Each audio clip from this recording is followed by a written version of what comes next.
1 João, capítulo 5, nós vamos fazer a leitura do verso 1 ao verso 12. 1 João, capítulo 5, do verso 1 ao verso 12.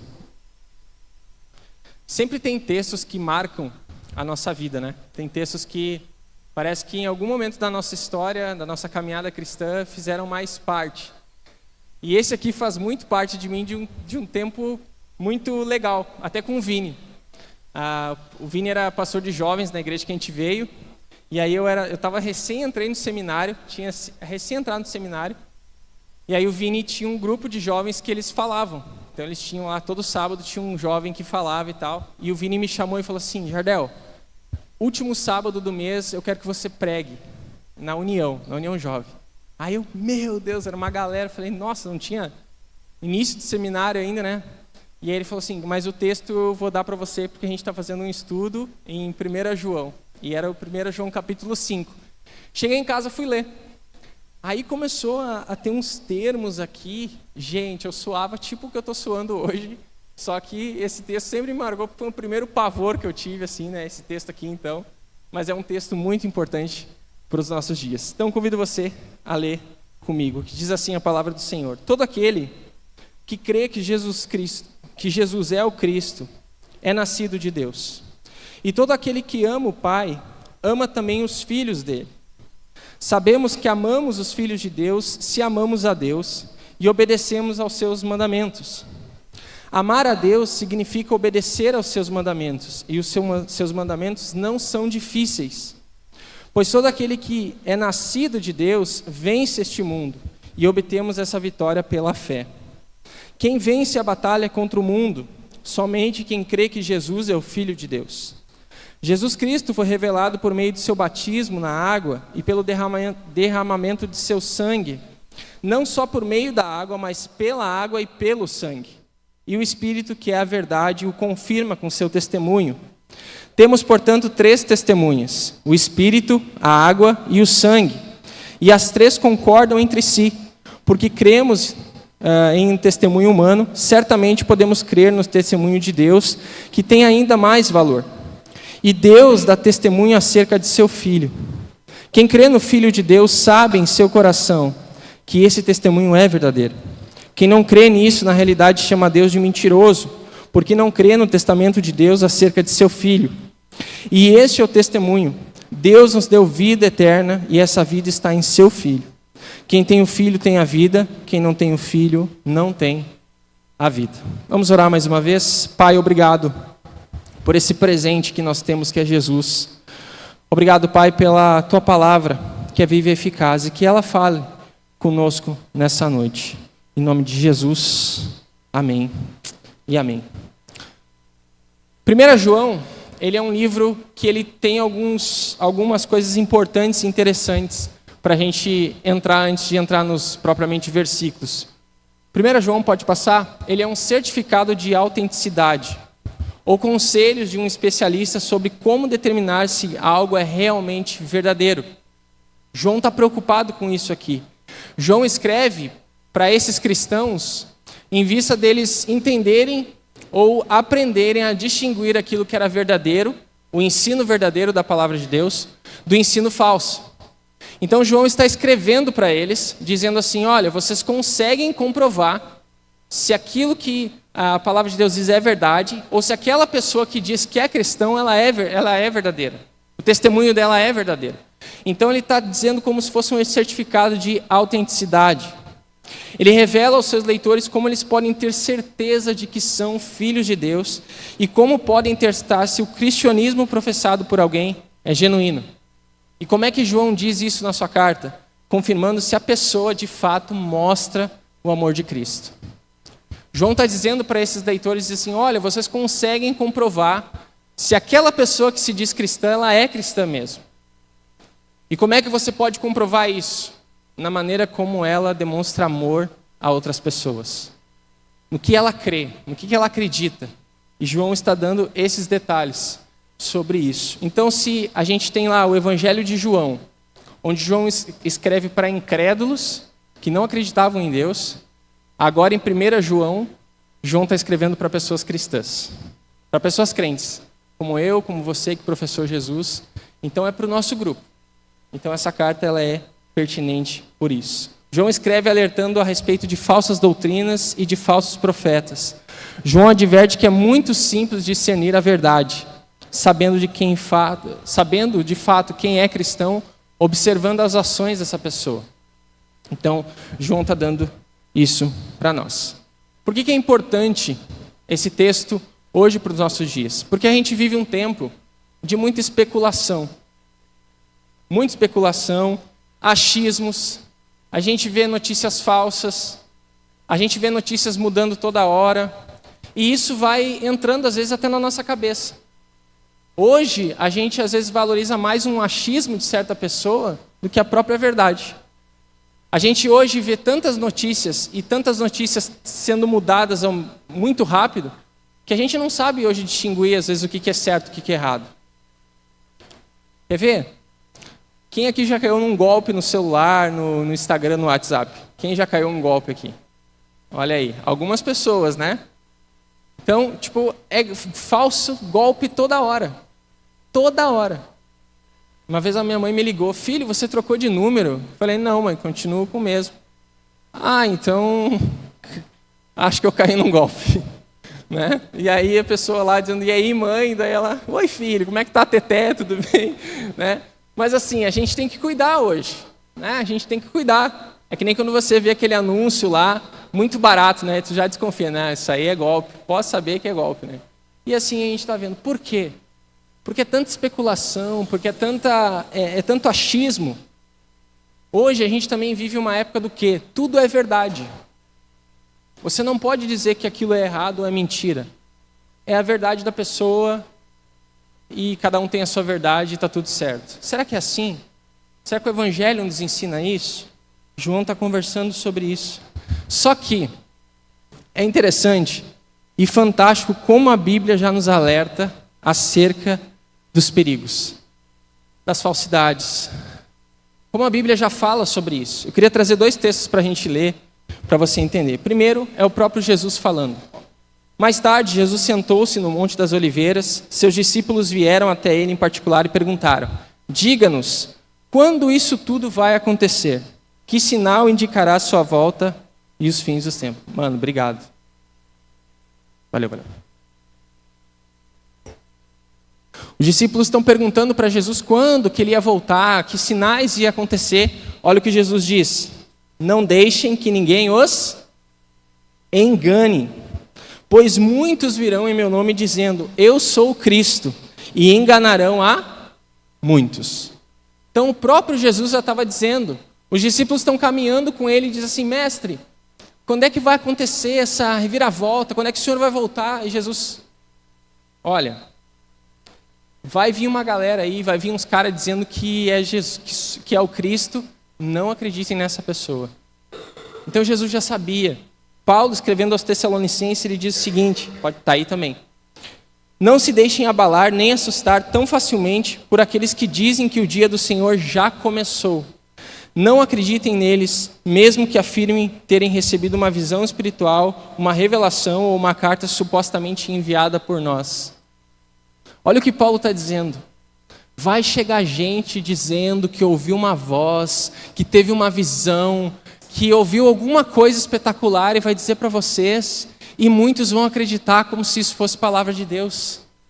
Paulo está dizendo isso, e ele continua dizendo, não se deixe enganar pelos que dizem, pois esse dia não virá até que surja a rebelião e venha o homem da perversidade, aquele que traz destruição. E aí ele continua dizendo outra parte muito, muito interessante. Aí ele está falando sobre o anticristo, ele diz o seguinte, esse homem virá, pode passar. Esse homem virá para realizar o trabalho de Satanás, com poder, sinais, e olha que interessante, falsas maravilhas. Falsas maravilhas. E com todo tipo de mentira perversa para enganar o que estão caminhando para a destruição. Pois se recusam a amar e aceitar a verdade que os salvaria. Portanto, Deus fará que sejam enganados e eles crerão nessas mentiras. Então serão condenados por ter prazer no mal em vez de crer na verdade. Ou seja, Paulo está dizendo assim, olha, muitos do caminho, muitos que são cristãos, serão enganados. Assim como hoje tem muitas pessoas que professam a Jesus há muito tempo e elas estão sendo enganadas por um evangelho que é completamente diferente do evangelho da graça de Jesus. Não se deixe enganar. Então a gente tem visto isso. Mas por que a gente tem que entender isso? Porque quando fala sobre a volta de Jesus, a gente tem que cuidar com especulações. É muita especulação. A gente tem que responder à volta de Jesus com esperança. A gente não sabe quando Jesus vai voltar, mas a gente tem esperança que ele volte, amém? Amém, ele volta. Ele volta. A gente tomou um sustinho no início do culto aqui, né? Um apagão, mas não, só um aviso aí. Mas a gente tem que estar preparado. Né? Foi encenado para a mensagem aqui, entendeu? Você não entendeu? Mas a gente tem que estar preparado, é isso que a gente tem que estar. Agora, eu especular quando Jesus vai voltar, aí não dá. Essa semana, eu estava falando com o Wanderson. Segunda-feira eu estava num local e era 7 da manhã, eu nem tinha acordado ainda. Né? Eu estava no Bom Dia, estava ligando o Windows ainda. Aí chegou um senhor, olhou, estava com a camisa da igreja, falou assim, o senhor é da Igreja Batista Recomeçar? Eu, sim, né? Sim, sou da Igreja Batista Recomeçar. Oh, que legal. O senhor é pré-milenista, pós-milenista? E eu, bom dia para o senhor. Né? Eu falei, aí eu fiquei, assim, eu travei. Eu olhava para o senhor me olhava, assim, e falei, olha, primeiramente, bom dia, né? Mas assim, aí eu falei, eu creio na volta de Jesus. Eu nem sabia o que responder na hora, né? Então, mas eu creio na volta de Jesus. A gente fica especulando. Mas Jesus vai voltar. Isso é uma certeza nossa. Então a gente tem que saber disso. Então nós cremos com esperança que Jesus vai voltar. E ele está escrevendo aqui, João, aos crentes, dizendo assim, olha, vocês têm que ter certeza. Por isso o tema da mensagem é pode crer. Tenham certeza. E o livro de 1 João está dando algumas certezas para aqueles cristãos, e hoje à noite eu convido você a ver 3 dessas. Em primeiro lugar, nós podemos ter certeza que nós pertencemos à família de Deus. Olha o que o texto diz para nós. Todo aquele que crer que Jesus é o Cristo é nascido de Deus, e todo aquele que ama o Pai também ama os filhos dele. Sabemos que amamos os filhos de Deus se amamos a Deus e obedecemos aos seus mandamentos. Amar a Deus significa obedecer aos seus mandamentos, e os seus mandamentos não são difíceis. Pois todo aquele que é nascido de Deus vence o mundo, e obtemos a vitória por meio da fé. Quem vence a batalha contra o mundo? Somente quem crê que Jesus é o Filho de Deus. Esse início aqui, esses 5 primeiros versículos, a gente consegue ver como um crente é conhecido por meio de 3 provas. Pode passar. A gente tem 3 provas. Luiz, pode passar. Primeira prova é a fé. O texto está dizendo para nós que é a prova doutrinária, é no que eu creio. A prova do amor, que é a minha prova social, é como eu ajo assim. E a prova da obediência, aquilo que eu obedeço ao Senhor.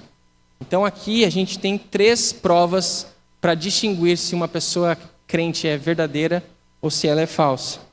Então, em primeiro lugar, a gente vê assim, que eu sou conhecido, ou você é conhecido, pela sua fé em Cristo. Esse é o primeiro ponto. Está aí, pode passar. Esse é o primeiro ponto. Por que está acontecendo aqui? Os falsos mestres, eles estavam dizendo que Jesus não era Deus. Não tinha como Jesus ser Deus. Esses homens, esses falsos mestres, eles estavam perseguindo João em todos quase o evangelho e também as cartas. E aqui João está refutando isso, dizendo, olha, vocês podem comprovar, por meio da fé de vocês, também que Jesus é Deus. Então a nossa fé, ela tem que estar alicerçada em Jesus. A nossa fé é em Jesus. Não pode ser em outra coisa. Eu creio em Jesus. E aí o texto continua que nós não só pertencemos à família de Deus por crer em Jesus, como também vencemos o mundo. E aqui não é eu vencendo o mundo ou você vencendo o mundo, mas é Cristo vencendo o mundo e nós somos co-herdeiros e participamos disso. Quem é mais antigo vai lembrar de um cântico que diz assim, vamos ver. Tudo que Jesus conquistou na cruz é direito nosso, é nossa herança. todas as bênçãos tomamos posse. Vocês estão convidados para vir sexta-feira, 19h30, tá? Participar da cantata de Natal, né, Ju? Estamos precisando de vozes, né? Pegamos na câmera quem cantou, então. Mas a vitória aqui é a vitória de Jesus na cruz, é a vitória de Jesus sobre o pecado, é sobre Satanás.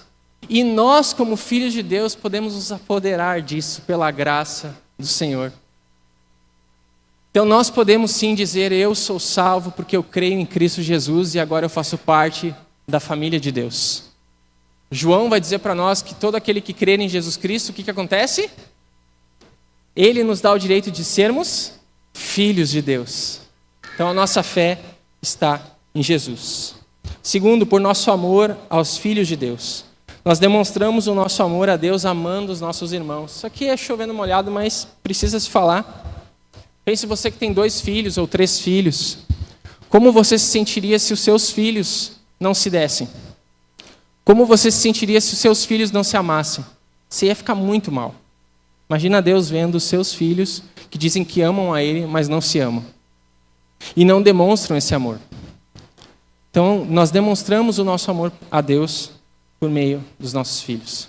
Amar é demonstrar, gente. Não tem outro meio. Não tem outro meio. Vou contar uma historinha para você. Eu contei num PGM. Acho que a Mirella e o Rafa vão lembrar.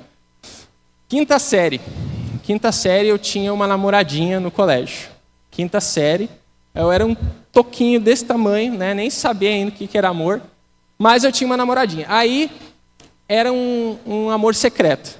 Ninguém podia ficar sabendo daquilo. Presta atenção nos detalhes, porque essa história é bem legal. Ninguém podia saber daquilo. Então a gente falava um pro outro, eu gosto de você, você gosta de mim. Era assim o papo, né? E tal. E o meu colégio, onde eu estudei, ele não tinha um ginásio. Então a gente fazia atividade física num parque aberto ao público. Guardem os detalhes. E a gente ia para lá fazer a educação física. Ensaiava lá. Aí beleza. Aí eu tô indo para lá. A melhor amiga dessa menina chegou para mim, bateu no meu ombro e disse assim: tu tá gostando da fulana, né? E eu? Nada, mano, tranquilo, amizade. Não, você tá gostando dela e tal. A gente nota no teu olhar, 15 anos, 13 anos, né? Mas enfim. Aí eu falei assim, é que a gente, homem não sabe segurar, né? A gente é meio bobão. E aí eu falei assim, eu gosto dela sim, tô apaixonado por ela. Aí ela disse assim, olha, ela me disse que você precisa demonstrar publicamente que você ama ela. Melhor amiga, imagina, né? Daí eu falei assim, beleza. Daí a gente chegou, tinha uma quadra, tinha 3 quadras.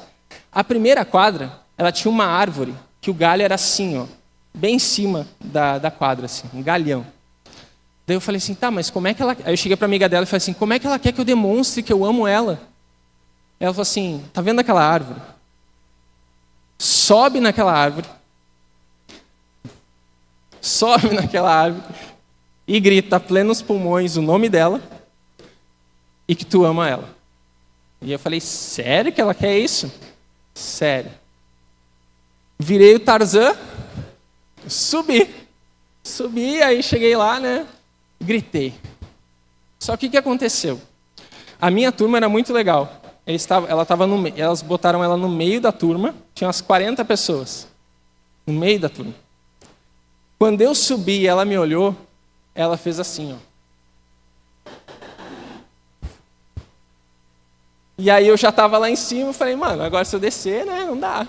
Aí eu fui lá e gritei, né, fulana, eu te amo. Nesse tempo, a galera vazou assim, ó. E ficou a luz do céu nela e a luz da vergonha em mim. Aí o que aconteceu? Nesse exato momento a terra parou, né? A terra parou e ela fez assim com a mão para mim, ó. Chega. E eu lembro porque ela estava com uma bota mais ou menos aqui, ó, com um bico fino. Entenderam o que aconteceu com a minha canela, né? Ela chegou, me chutou e terminou o amor ali. Aí eu fiquei em dúvida. Eu falei assim, como assim? Eu demonstrei meu amor por ti. Quem faria isso? Subir numa árvore, arriscar a própria vida para demonstrar, né? Mas ela disse assim... Mas o que eu quero dizer? É que quando nós amamos uma pessoa, nós demonstramos isso. E a escola do amor de Deus são os relacionamentos. É lá, é no meio da igreja, é no meio dos irmãos que nós demonstramos o amor de Deus. O amor de Deus ele é revelado, gente, no meio de uma briga, onde um para e diz assim, chega, vamos resolver isso, a gente é irmão em Cristo, vamos liberar perdão, vamos começar. O perdão de Deus age nesse meio. O amor de Deus nasce em problemas. E quando a gente supera esses problemas e a gente cresce, é assim que a gente demonstra o amor de Deus. Então nós podemos demonstrar se nós somos cristãos mesmo, pelo nosso amor aos filhos de Deus. Terceiro, por nossa obediência aos mandamentos de Deus. O amor a Deus é tanto uma experiência emocional quanto uma obediência moral. Às vezes a pessoa quer só emoção, mas ela não quer compromisso com o Senhor. As duas coisas andam juntas. E quando o texto diz que não são mandamentos que não são difíceis, é porque quando nós fazemos por amor uma coisa, não se torna difícil. João está dizendo isso. Olha, se vocês amam a Deus, nada do que Deus pedir para vocês vai ser difícil. Vai ser tranquilo você fazer. Agora, quando nós temos nosso coração ainda lutando com as nossas coisas, com o nosso eu, e a gente é confrontado pela palavra de Deus, é mais difícil. A gente não faz com alegria. Então, Jesus está nos ensinando isso. Se eu amo o Senhor, eu vou obedecer aos mandamentos do Senhor com alegria. Então, essa é a primeira certeza que o texto nos diz. Segundo, João está dizendo para nós que nós podemos ter certeza que Cristo é Deus.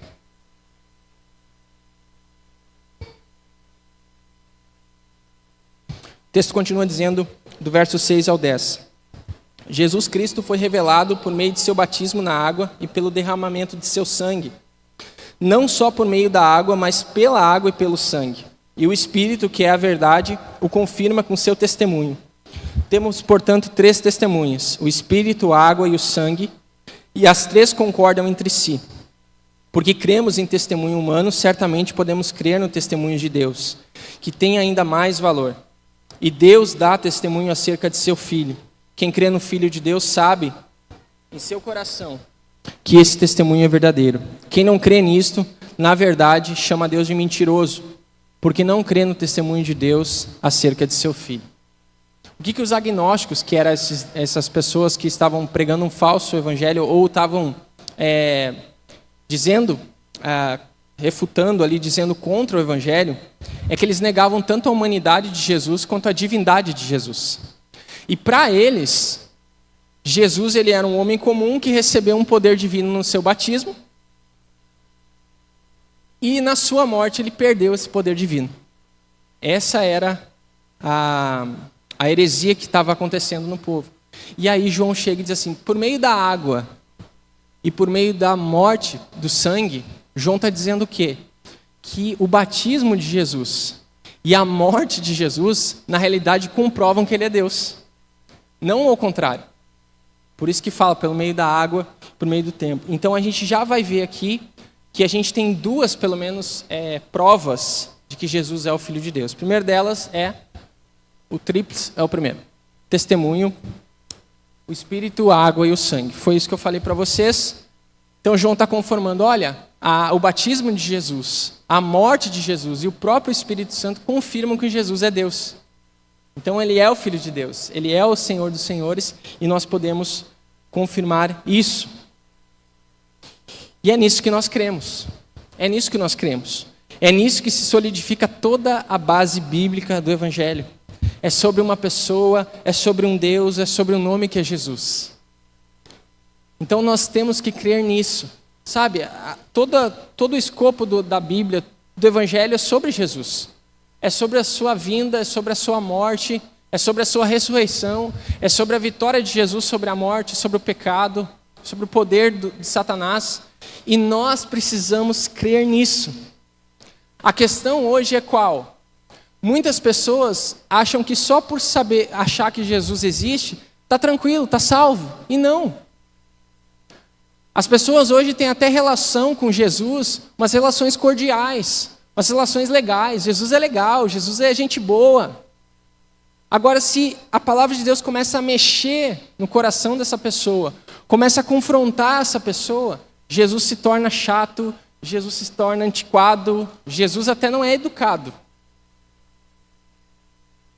Então, assim, muitas pessoas podem achar que Jesus existe e morrerem e ir para o inferno, porque não professaram Jesus como seu Senhor e Salvador. A questão não é você crer se Jesus existe ou não, porque Ele existe. É algo concreto, Jesus existe. Você crendo ou não, Ele existe. Você crendo ou não, Jesus vai voltar. Mas quem é Jesus para você? Quem é Jesus para você?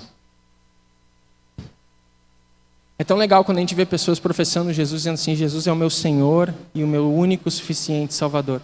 É isso. Agora, Jesus é um cara legal? Tantos caras legais existem no mundo.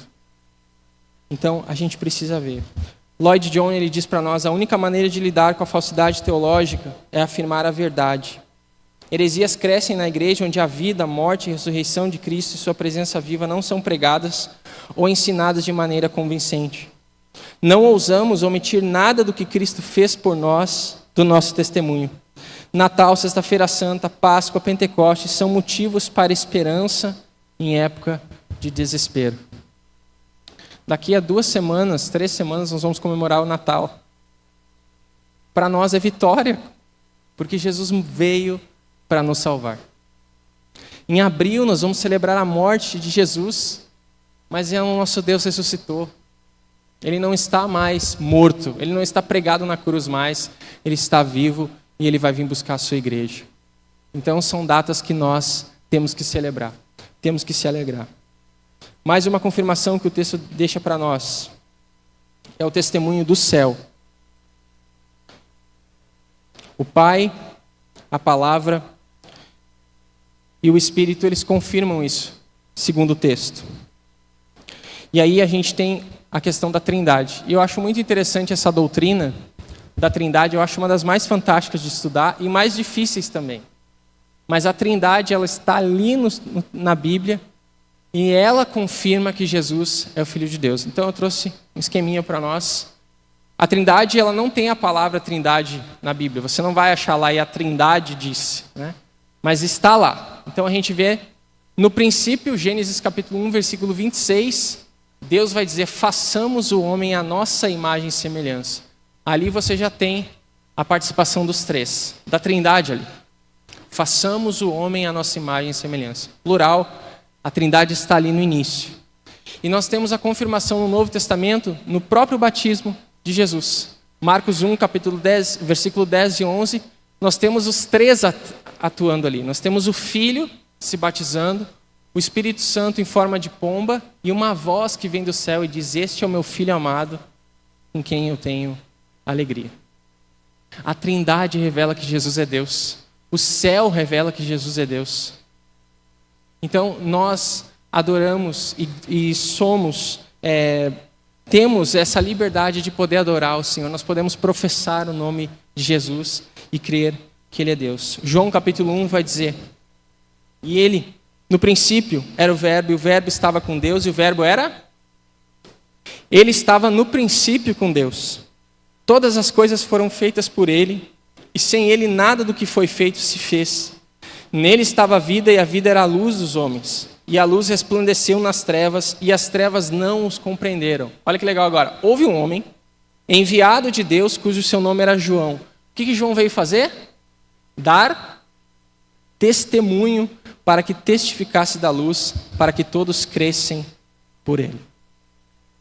Então, a terra confirma que Jesus é Filho de Deus, o céu confirma que Jesus é Filho de Deus, e nós podemos ter essa certeza que o Deus que nós adoramos é o Deus verdadeiro, digno de honra, glória e poder. Terceiro e último lugar, para a gente terminar. João vai dar mais uma certeza para esses crentes. Tenham certeza, aqueles que creem em Cristo têm a vida eterna. O texto termina dizendo assim, este é o testemunho. Deus nos deu vida eterna e essa vida está em seu Filho.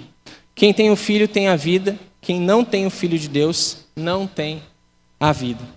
2 verdades aqui para nós encerrarmos. Em primeiro lugar, a vida eterna é um presente de Deus. A vida eterna é dada por Deus, é um presente do Senhor. E o texto vai dizer que quem tem um filho. Quem tem um filho significa quem anda com Jesus. Quem tem comunhão com Jesus. Quem se relaciona com Jesus tem a vida eterna. Já foi lhe dada a vida eterna. E ele aguarda a vida eterna. E segundo, a vida eterna está em Jesus. Uma vez eu vi um pastor falando sobre esse texto, ele disse o seguinte, que a linha divisória da humanidade é esse versículo aqui. Quem tem o filho tem a vida. Quem não tem o filho não tem a vida. É aí. Jesus é esse meio. Concluindo então essa mensagem, nós amamos garantias. Nós amamos garantias e João, por meio desses versículos, nos mostra de forma clara isso. Em Jesus teremos vida, vida plena e vida eterna. Nós buscamos por vezes garantia de descanso. Como nós fazemos contagem, né? A gente conta os dias para poder descansar, a gente conta os dias para tirar férias. A gente quer, o nosso corpo necessita de descanso, o nosso corpo necessita de um refrigério muitas vezes. E a gente busca e aí vai fazendo um monte de coisa errada tentando satisfazer isso e não consegue. Porque nós fomos criados, meus irmãos, para render glória, para ter uma comunhão com esse Jesus, que nos dá vida, E eu estava lendo e meditando em Tessalonicenses, e eu achei um texto muito interessante. Eu queria terminar com esse texto. Olha o que Paulo disse para eles. Deus concederá descanso a vocês. Nossa, que legal. Deus vai dar descanso para nós. Vocês vão ter descanso, eu vou ter descanso. Que são afligidos. E também a nós, aonde? Na revelação do nosso Senhor Jesus, quando Ele vier do céu. Poxa, Jesus, só quando o Senhor voltar é que a gente vai poder descansar. Porque eu não sei se acontece com você. Você sai de férias, você volta, parecia que tinha que ter mais um dia. Não era assim? Parece que às vezes a gente não descansa direito. Parece que a gente não está dormindo o suficiente. É porque a nossa alma, enquanto ela não estiver no Senhor, ela nunca será satisfeita. Você pode ir para a praia mais bonita do mundo, você não vai descansar direito. Você pode ter os bens que você tiver, você não vai estar totalmente alegre. Agora Paulo está dizendo aqui para nós, olha, vocês que creem em Jesus, vocês terão um descanso eterno.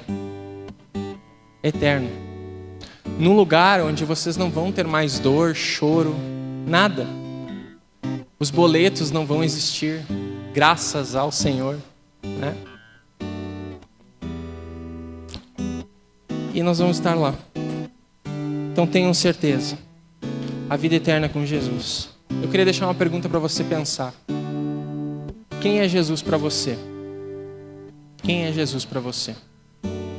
Meu irmão, você pode até ser membro de uma igreja, mas se você não confessou Jesus como teu Senhor e único Salvador, você está perdido. Você pode estar inscrito num hall de membros, mas perdido. Você pode fazer muitas coisas para o Senhor, mas se Ele não for o teu Senhor e Salvador, você está perdido. É questão de vida ou morte. Amém?